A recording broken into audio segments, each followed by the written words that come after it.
రాజన్న సిరిసిల్ల జిల్లా వేములవాడ పట్టణంలోని కోరుట్ల బస్టాండ్లో నూతనంగా ఏర్పాటు చేసిన భీమన్న మెడికల్ ఫార్మసీని శనివారం ప్రభుత్వ విప్ వేములవాడ ఎమ్మెల్యే ఆది శ్రీనివాస్ ప్రారంభించారు.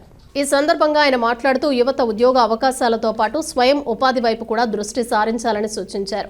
అభిరుచి, కృషితో ముందుకు సాగితే ప్రతి యువకుడు విజయాన్ని సాధించగలడని ఎమ్మెల్యే పునరుద్ఘాటించారు. ఫార్మసీ నిర్వాహకులకు ఆయన శుభాకాంక్షలు తెలియజేశారు.